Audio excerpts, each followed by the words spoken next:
And that also raises the questions of the kinds of skills that are needed within this transition. I think you've said before that when we think about education systems, first we need to think about and articulate the kind of world we want to live in, and then identify what skills or what attributes or values do people need to hold in order to be able to move that idea from the abstract to the concrete. And I think you're starting to touch on that when you talk about a person who is able to think about that glass of water in this way that normally an education would not provide them.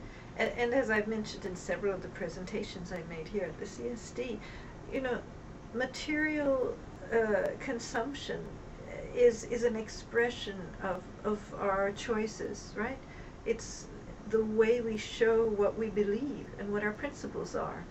You know, if I choose to you know, do something, then my actions, the way I express or implement my beliefs, shows itself in the material world. Mm-hmm. They're implemented there, and we don't realize that a lot of the time. We've kind of come into a sort of state of consumption where we consume without reflection, without realizing, you know, why are we doing this? You know, what makes me have to go out and have another dress or have another, you know, this or that?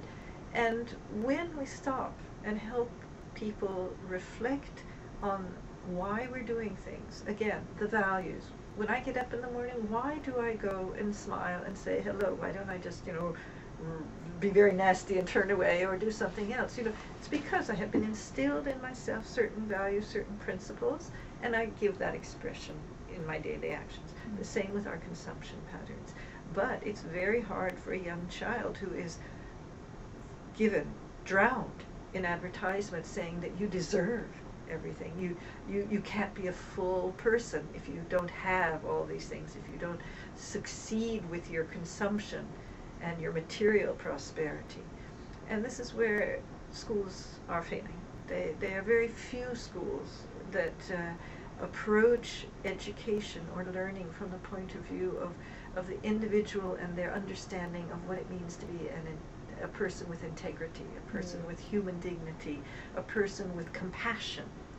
And I very strongly believe in, and this is what we've worked a lot on in my network and other places, that we need to work on what I often call developing an understanding of connected compassion, or greater, deeper empathy.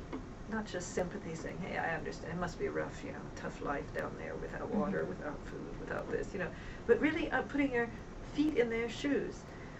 Mahatma Gandhi had a quote, which I enjoy, where he says that every time you're going to do something, stop and think, what would the poorest person you know, or the person who has the least opportunities, how would they act in that situation?